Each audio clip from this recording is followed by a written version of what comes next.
Hello મિત્રો, સ્વાગત છે તમારા બધાનું મારી યુટ્યુબ ચેનલમાં અને ફેસબુક પેજમાં.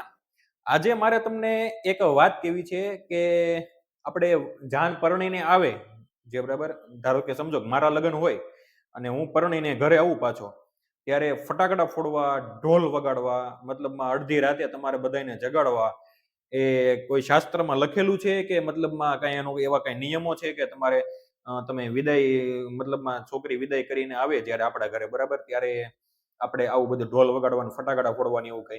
એટલે આ કાલ રાતે મને એક વિચાર આવ્યો, અને શું કામ વિચાર આવ્યો એ હું તમને હવે કહું છું. લગભગ 12:05 થઈ હતી રાતના, બરાબર. અને મારા બાજુની બિલ્ડિંગમાં કે મતલબમાં બાજુની સોસાયટીમાં કોઈ છોકરો પરણીને આવ્યો હતો. એટલે સાહેબ 12:05 એ લોકોએ ફટાકડા ફોડવાનું ચાલુ કર્યું, બરોબર. પેલા તો નાના નાના ફટાકડા ફોડતા હતા, ત્યાં સુધી આપણને કોઈ ઇસ્યુ નહોતો. પણ પછી 5 મિનિટ થઈને એટલે સાહેબ ઓલા સ્કાય શોટ, બરાબર, અને ઓલા હર આપણે 1000 2000 બોમ્બની હર આવે ને, બરાબર, એ બધી ફોડવાની ચાલુ કરી. અને આમ મગજ તમારો ફાટી જાય ને સાહેબ, એવો અવાજ, બરાબર. રાત્રે 12:30 12 સવા 12 નો સમય અને શિયાળાનો સમય ભાઈ. થોડોક પણ અવાજ આવે ને એટલે આપણને આમ શું કહેવાય, આમ બોલું થાય એમ, મતલબમાં સંભળાય એમ, બહુ દૂરથી હોય ને તોય. અને આ તો અમારા બિલ્ડિંગ ને એકદમ નીચે ફોડતા હતા, બરાબર. એટલે આપણો તો ચાલો હજી વાંધો નહીં, પણ નાના નાના છોકરા સુતા હોય, બરાબર, એ પણ આમ ઝસકીને જાગી જાય ને એવો સાહેબ જોરદાર ખતરનાક ખતરનાક ફટાકડા એ લોકો ફોડતા હતા. મતલબ વધારે દારૂ ગોળા વાળા, વધારે પાવર વાળા ફટાકડા ફોડતા હતા. હવે પેલા તો મારે એ કેવું છે કે શું આ કોઈ શાસ્ત્રમાં લખેલું છે, આ કોઈ નિયમ છે કે તમે પરણીને આવો ત્યારે ફટાકડા ફોડવા, ઢોલ વગાડવા એવું કઈ, બરાબર. અને તમારે ફટાકડા ફોડવા જ હોય તો થોડાક બહુ ફોડો, 5 મિનિટ ફોડો ફટાકડા. ઢોલ બોલ વગાડવો હોય 5-10 મિનિટ વગાડો. સાહેબ 12:05 ફટાકડા ફોડવાનું ચાલુ કર્યું હતું, લગભગ 12:35 થઈ ગઈ હતી, બરાબર. હજી ફટાકડા બંધ નહોતા થયા. પછી મેં એક વિડીયો પણ ઉતારેલો છે, હું સાઈડમાં મૂકું છું, તમે જોઈ લેજો, બરાબર. એ લોકો ફટાકડા ફોડતા હતા ને સાહેબ, ત્યાંથી એક ગાડી વાળાને જવું હતું, પણ જઈ નો જોઈ. લગભગ 5 થી 7 મિનિટ એ ગાડી વાળા ભાઈ ઉભા રહ્યા, બરાબર. જો આ ગાડી છે અહીંયા, આમાં ઉપર હું બતાવું છું, બરાબર.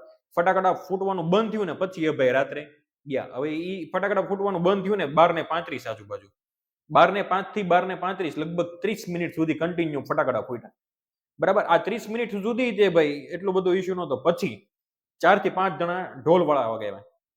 હવે એ લોકોએ ઢોલ વગાડવાનું ચાલુ કર્યું, બરાબર. લગભગ 10-15 મિનિટ સુધી ઢોલ વગાડ્યા.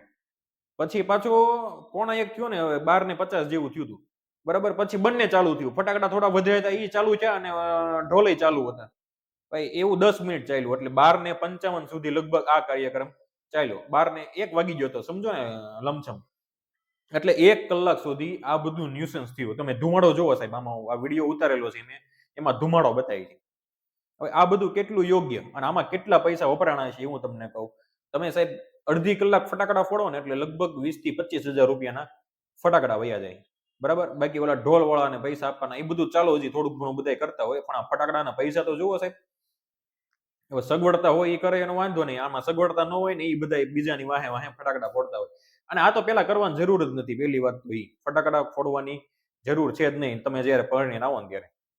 મારી વાતથી સહેમત હોય તમે, બરાબર, તો કોમેન્ટ કરજો ભાઈ એગ્રી છે એમ. આ વાત, આ વિષય ઉપર તમે સહેમત હોય ને તો, બરાબર. અને જો આમાંથી હું કઈ પણ ખોટું બોલ્યો હોય તો પણ જરાક કોમેન્ટ કરીને કહી દેજો કે ભાઈ તમારી આ વાત ખોટી છે એમ. આ વસ્તુ એકદમ નાખી દેવાની વસ્તુ છે. આ કોઈ શાસ્ત્રમાં લખેલું નથી, બરાબર. તમારા કોઈ નીતિ નિયમમાં નથી આવતું. કોઈ શાસ્ત્રમાં આ કરવાની જરૂર 100% નથી લખેલું.